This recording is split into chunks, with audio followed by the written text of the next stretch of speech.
व्यवहार भानु हूँ। पंडित के लक्षण देख रहे थे हम। स्वामी जी ने पंडित के लक्षण क्या क्या बताए हैं और कहाँ से वो उद्धृत किए हैं, ये भी विदुर नीति से। चाणक्य नीति है, विदुर नीति है। नीति समझते? नीति होती है कि एक तरीका, एक उपाय, वैसा ही करोगे तो लाभ मिलेगा, उससे न कर दिया तो हानि उठानी पड़ेगी। तो एक नियम सा बना दिया कि ऐसा करो, वो नियमों पे, वो जो लाभ के नियम बना दिए गए उन पे चलना एक नीति है ये। तो यहाँ विद्वान के लिए बता रखी विदुर नीति से ये लिया गया कि विद्वान के लिए नियम बताए हैं, उसको कैसा होना चाहिए ऐसा बताया गया। वो ऐसा है, ऐसा ही रहेगा तो लाभ मिलेगा, उससे अलग हो गया तो हानि मिलेगी। ये हम देख रहे थे। और 2 श्लोक हो चुके हैं। 2 श्लोकों के द्वारा पंडित को जाना। पहले आया कि यथार्थ जानो ईश्वर का, आत्मा का। फिर आया कि उनमें श्रद्धा भी होनी चाहिए। जो ईश्वर ने जो कार्य बताए हैं प्रशंसित, वो कार्य करने चाहिए, निंदित कार्य नहीं करने चाहिए। उनमें श्रद्धा होनी चाहिए, धर्म में श्रद्धा होनी चाहिए। ये चला हुआ था 2 श्लोकों में। अब अगले श्लोक को पढ़ेंगे।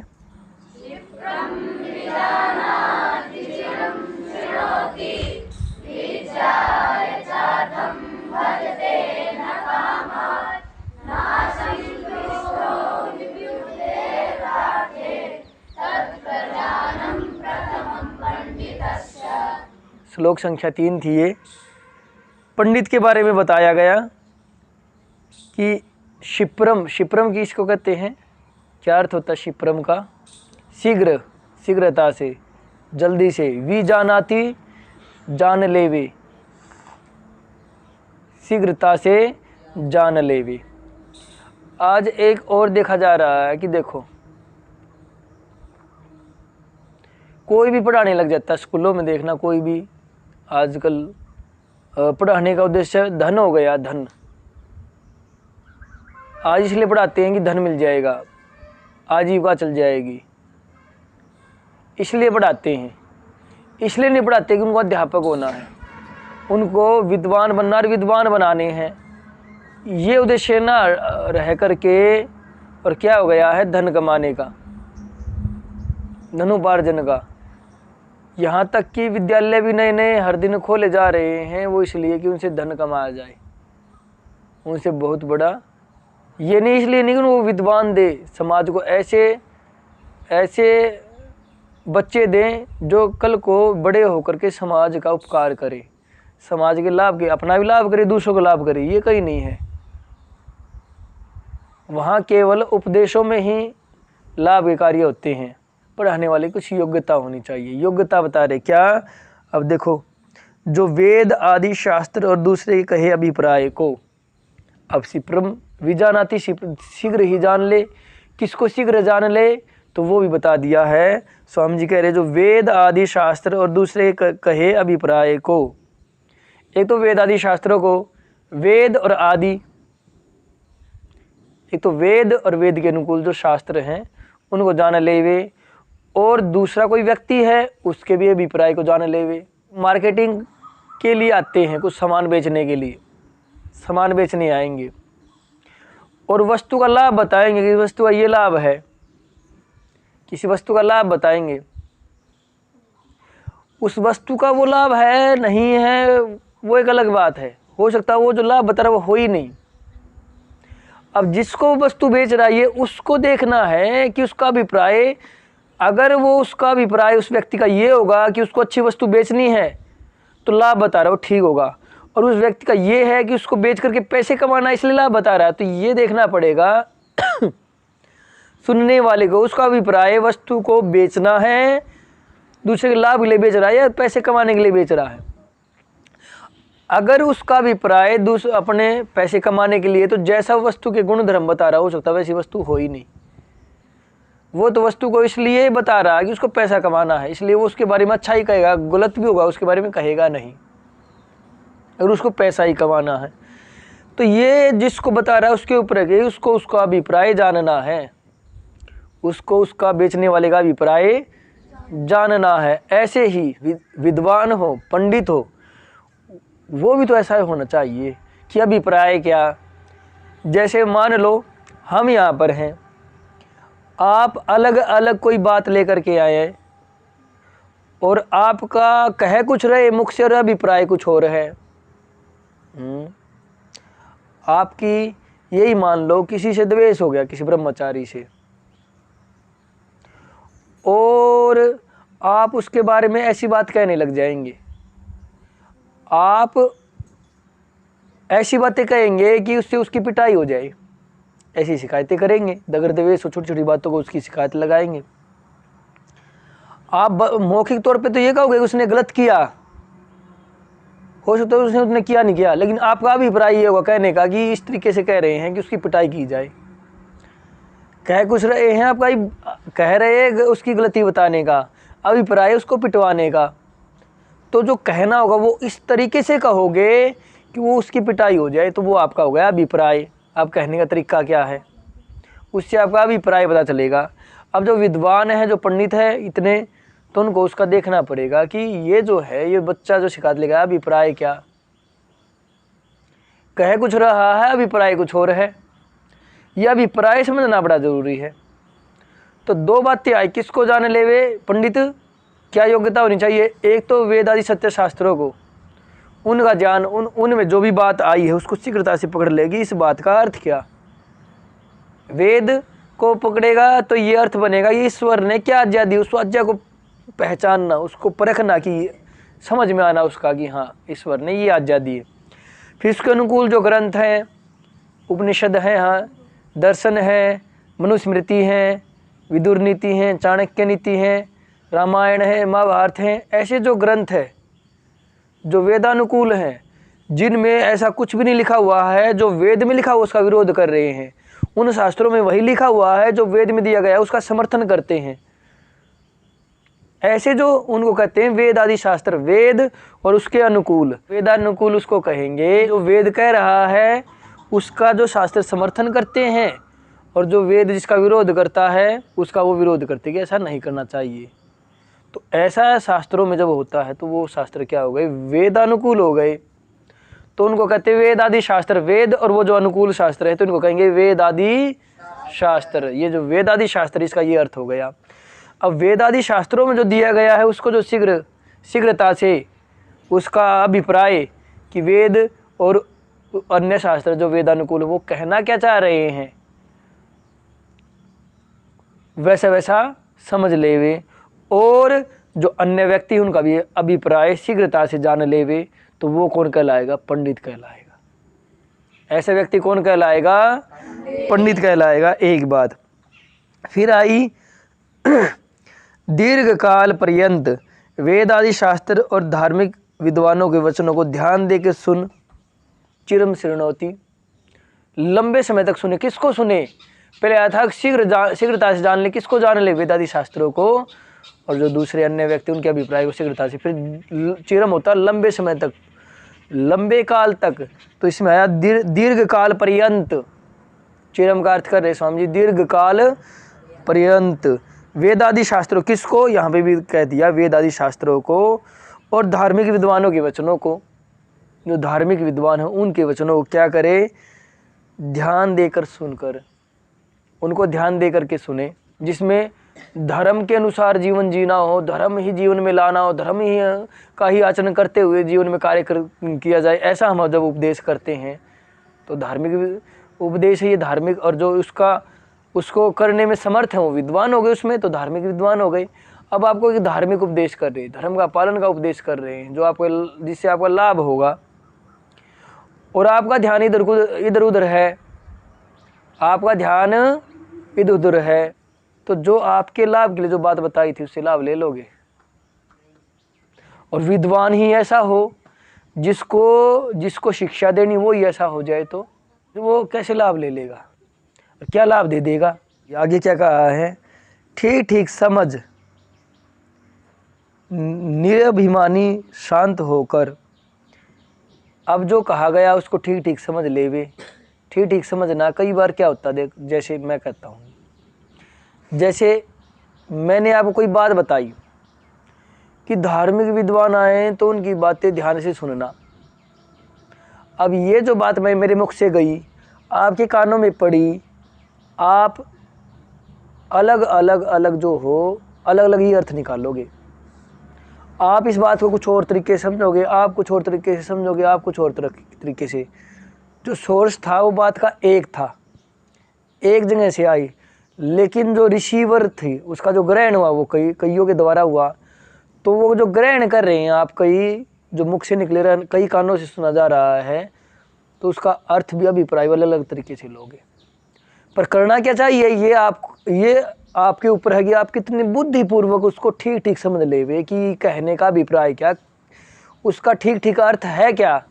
तो मैं कोई बात कहूँगा तो आप अलग अलग अर्थ निकालोगे। ऐसे ही उसको ठीक ठीक कैसे समझे, कम से कम जो पढ़ाने वाला हो उसमें ये कमी ना हो, वो किसी बात को ठीक ठीक समझे, उसकी गहराई तक जाए, उसका निचोड़ निकाले, उसको ठीक ठीक समझे। ठीक ठीक समझ, निरभिमानी शांत होकर, और समझने के लिए आपको निरभिमानी होगा। अगर घमंड कर लिया कि मुझे क्या ज़रूरत है जानने की, तो दूसरी की बात को आप समझ नहीं पाओगे। आपने समझने का जो द्वार है, कहीं आपके मस्तिष्क में जो क्रिया होती है समझने की, वो दरवाज़ा है, बंद कर दिया समझने का, दूसरी बात समझ नहीं पाओगे। तो कोई अभिमान नहीं, निरभिमानी होकर के ध्यान दे करके सुनना, तभी वो बात समझ में आएगी, ठीक समझ करके शांत होकर के। और वो अंदर विचारों की उथल पुथल है, चंचलता है, तो कैसे समझोगे, समझ ही नहीं सकते। तो निरभिमानी शांत होकर के, क्योंकि आपको ठीक ठीक समझना है। क्रोध नहीं होना चाहिए ना, ठीक ठीक नहीं समझ सकते।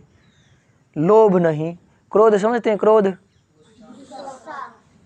किसी ने आपके साथ कुछ ऐसा कर दिया जो उचित नहीं था, अनुचित था, और आपको क्या आता है, क्रोध आ जाता है। तो क्रोध नहीं आना चाहिए, क्रोध ना करे। कई बार हो सकता है कि उसकी गलती ही ना हो, वो कमी ही ना हो, जिससे आपको लग रहा है आपके साथ अनुचित हुआ, वो अनुचित ही ना हो, तो क्रोध नहीं। फिर कह दिया लोभ, अब लोभ लालच आ जाए, वो भी ठीक नहीं। अच्छा, पढ़ाने वाले को क्रोध करेगा, पढ़ाने वाला ही क्रोधी हो जाए, क्रोधी प्रवृत्ति का, फिर उसके पढ़ाने में कमी आ जाएगी। ऐसे लोभ ही हो जाए, जैसे आजकल क्या है, बच्चों को इसलिए पढ़ाते हैं कि उन्हें कुछ फ़ायदा मिलेगा, ट्यूशन पढ़ाते हैं, कमाई का जरिया बना लिया, तो उनको पढ़ाना किस लिए, पढ़ाने वाले का देखो, पढ़ाना बहुत बड़ा कार्य है, पढ़ना भी बहुत बड़ा कार्य है, संसार में इससे विशेष कार्य नहीं है। शास्त्र कहते हैं, मनुष्य कहते हैं, मनुष्य जी ने कहा कि जितने भी दान उसमें जो ब्रह्मदान विशिष्यते, ये कहा, ये शब्द ब्रह्मदान विशिष्यते, जो विद्या का दान है वो सबसे विशेष है। विद्या का दान सबसे, विद्या ग्रहण करना भी और विद्या देना भी। हम अगर बिना विद्या के पशु जैसे हो जाएंगे। विद्या से जो हीन है पुरुष, वो पशु के समान है। मनुष्य इतना श्रेष्ठ जीवन मिला, मनुष्य जीवन श्रेष्ठ है या नहीं, या हम ऐसे ही हैं। हमारे शरीर में कितने जोड़ है, हमारे इस इतने हिस्से में कितने जोड़ है, यहाँ तक देख लेना। तो कितने प्रकार के इस हाथ से कार्य कर सकते हैं, यहाँ से कार्य करने लग जाते हैं, इस अंग से, पेन पकड़ते ही बस इन दो अंगों से। अग्र उंगली ऐसी बिल्कुल सीधी रहती, पेन कैसे पकड़ना, टेढ़ापन, घी ये ऐसे ही होती है, घी निकालना हो और यहाँ पे भी जोड़ना हो, यहाँ कहीं जोड़ना हो और आपको घी निकालना है उंगली से, या तो ऐसे जाएगी और ऐसे आएगी, उसको ऐसे नहीं कर सकते। ये जो जोड़ों से हम जो कार्य कर पा रहे, कितने कितने कार्य हैं इन जोड़ों से, कितने तरह के व्यायाम इन जोड़ों से संबंधित, कितना विशेष शरीर। जो आसन प्राणायाम करते हो, कोई अन्य पशु कर सकता है इतने? आप कितने तरीके से सो सकते हो, सीधे, टेढ़े, मूधे, कई तरीके से। एक भैंस है, वो पैर ऊपर करके सो सकती है सीधी। हाथी, ऊंट, पेट के बल तो सोते तो भी वो परेशान हो जाएंगे, उनका ज्यादा तरह की तरीका है। हमारा शरीर इतना विशेष दिया और इससे कार्य करने हैं, कार्य करने के लिए भी विद्या चाहिए, फिर विद्वान बनना पड़ेगा। और विद्या ही ना हो तो हम पशु हो जैसे, फिर विद्या ही ना हो, ज्ञान ही ना हो तो पशु हो जैसे। हम विशेष हैं। कई बार ये कहते हैं कि डॉल्फिन, चिंपैंजी आज के में रटवाते हैं, इतने बुद्धिमान है मनुष्य से भी ज़्यादा। पर मैंने पहले भी एक बात बताई थी, मनुष्य चांद पे चला गया, वो चांद पे जाने सोच भी नहीं सकते ये चांद है क्या। मनुष्य जब विद्या नहीं तो भी ये अंदाजे लगाया करता है। पहले ये मान लिया कि सूर्य चल रहा है, पृथ्वी स्थिर है, इतना तो विचार किया। पशु तो इतना भी नहीं कर सकते, या कर सकते हैं? हम विद्या में भी और शरीर से भी विशेष परमात्मा का हमारे ऊपर उपकार है। और हम विद्या से हीन हो जाएंगे तो पशु समान है। विद्या से हीन पशु समान है। और जिसको विद्या देनी है, जो पंडित है, उसको विद्या देनी, उसको मनुष्य को विशेष बनाना है। और उसको आ जाए लोभ, तो उसका जो ध्यान होगा वो विद्या बढ़ाने में होगा या धन पर होगा। तो क्या विद्या की ये जो विशेष कार्य वो कर पाएगा? तो पंडित को लोभ, क्रोध नहीं आना चाहिए, लोभ नहीं आना चाहिए। आगे क्या आया? मोह। मोह हो जाए। मुझे एक तो आपसे किसी एक बच्चे से मोह हो जाए ज़्यादा, तो उसके तो लिए मैं बहुत बड़े लाभ के लिए कार्य करूँगा, दूसरे के लिए करूँगा, विद्या कैसे बढ़ेगी? या फिर मुझे अपने घर से जहाँ हूँ मुझे वहाँ लोभ हो जाए तो मैं ज़्यादा छुट्टी लेने लग जाऊँगा, तो पढ़ा लूँगा आपको, तो भी नहीं पढ़ा जा सकता। तो क्या मैं जो विद्या जो देना चाह रहा हूँ उसमें वृद्धि होगी? नहीं होगी। तो यही बात है, मोह भी नहीं होना चाहिए। विद्या के देने के लिए तो तपना पड़ता है, विद्या लेने वाले को भी और देने वाले को, विद्वान बनने के लिए।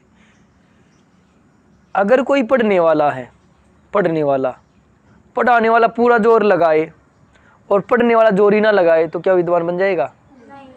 चलो पढ़ने वाला पूरा जोर लगा रहा है और पढ़ाने वाला ना लगाए, तो यहाँ मैं एक बात कहूँगा, अगर किसी को विद्वान बनना है, अपने ऊपर भी ये लागू कर लेना, अगर किसी को विद्वान बनना है तो बनने वाले को और बनाने वाले को भी एडी से लेकर के चोटी तक का जोर लगाना पड़ता है, तब जाकर विशेष विद्वान बन जाते हैं। ना तो आज विशेष विद्वान आपको समाज में दिखाई नहीं देंगे, क्योंकि बनाने वाले और बनने वाले दोनों में कमी आई हुई।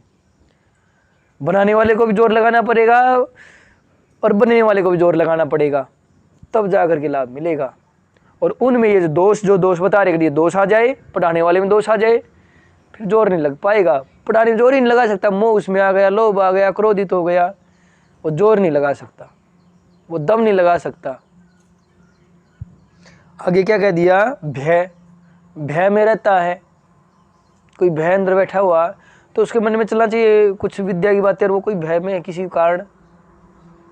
कारण से अंदर भय बैठा हुआ, तो वो तो उसके मस्तिष्क में रहना चाहिए विद्या संबंधी, विद्या को वृद्धि करने की बातें। कोई भय है तो वो उस पर विचार बने रहेंगे, कैसे पढ़ा लेगा?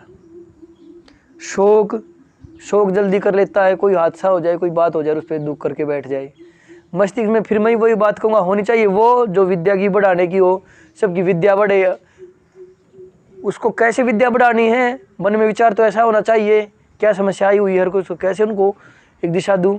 और आ गया शोक कर बैठा, तो भी विद्या की वृद्धि नहीं होगी। तो आदि लिख दिया है। इस प्रकार के अन्य भी हो सकते जो मस्तिष्क में लंबे समय तक बने रहें या मस्तिष्क को प्रभावित करे, जिससे विद्या की वृद्धि नहीं होने वाली। तो ऐसे आदि लगा दिया। ऐसे दुष्ट गुणों से पृथक समझ गए, अलग रहे। ऐसे गुणों से भय है, लोभ है, क्रोध है, शोक आदि, ये जो दुष्ट गुण हैं, इनसे पंडित को, विद्वान को, पढ़ाने वाले को क्या होना चाहिए? अपने आप को अलग रखना चाहिए। और क्या कह रहे हैं? वर्तमान दोनों के संवाद में बिना प्रसंग के अयुक्त भाषण आदि व्यवहार न करने वाला। इतनी बात। वर्तमान का अर्थ होता है जो जिस समय चला हुआ उस समय वो वर्तमान होता है। जिस समय जो चलेगा, जिस समय जब संवाद हो रहा हो, वर्तमान का अर्थ होगा जिस समय संवाद हो रहा हो। एक तो विद्वान हो गया, वो विद्वान कैसा हो, ये पीछे भी आया था। शीघ्रता से जान ले, ध्यान दे करके निर्भवानी सुने। संवाद हो रहा है, उसको सुननी भी बात है, अभिप्राय भी जानना है, उसके अंदर कोई भय शोक नहीं होना चाहिए। जब संवाद चला हुआ है तो क्या कहा है कि वर्तमान दोनों के संवाद, जब दोनों का संवाद है, वो बोल भी रहा है या सुन भी रहा है, संवाद तो दोनों में होगा, सुनना भी है और उस बात को निरअभिमानी होकर के उत्तर भी देना है और उसको उस बात को परिणाम तक लेकर के जाना है कि बात क्या चली हुई है, वो लाभ की है, हानि की है। ये नहीं कि अपनी कुछ कहनी है, दूसरे की सुननी नहीं, उसको ठीक दिशा देनी है ताकि उस बात को एक परिणाम तक ले जाया जाए कि वो गलत है, ठीक है। जो भी संवाद चला हुआ है तो उसमें बिना प्रसंग के, बिना उदाहरण दिए कोई वो बात कह देगी ना तुम्हारी बात गलत है, उसका उदाहरण दे नहीं क्यों गलत है। तो बिना प्रसंग के अयुक्त भाषण आदि, जो अयुक्त अनुचित भाषण नहीं करना। संवाद में भाषण होंगे तो बिना प्रसंग के अयुक्त भाषण आदि नहीं करना चाहिए, गलत नहीं कहनी चाहिए, ठीक ही कहनी चाहिए। उसके लिए उपयुक्त प्रसंग भी दे दें कि देखो वैसे ऐसी वहाँ हुई थी, ऐसी ये बात हुई, ऐसी कैसे, ऐसे कैसे। जैसे कोई सामान बेचने वाला आया और उसको ये कहे तुम्हारी ये वस्तु ठीक नहीं है, वो कहे क्यों ठीक नहीं है, तो बताए देखो मैंने यही वस्तु पहले ऐसे प्रयोग की थी और उसका देखो ये हाल हुआ। उसमें भी क्या अगर अनुचित हो सकता है, उसमें अयुक्त क्या हो सकता है, प्रसंग में भी अयुक्त हो सकता है। अब वस्तु तो बता दे मैंने प्रयोग की तो खराब होगी, हो सकता है मैंने उसको प्रयोग ही इस तरीके से किया, मैंने ज़बरदस्ती खराब कर दी हो और फिर क्या कहूँ मैं कि देखो प्रयोग की थी खराब हो गई। तो उदाहरण तो देना है लेकिन युक्त, जिससे वो सिद्ध हो जाएगी हाँ वो वस्तु खराब है, जिससे जो बात आपकी सत्य ठहरे, ऐसा युक्त भाषण करना है, अयुक्त नहीं करना। प्रसंग से अयुक्त नहीं, युक्त भाषण करे।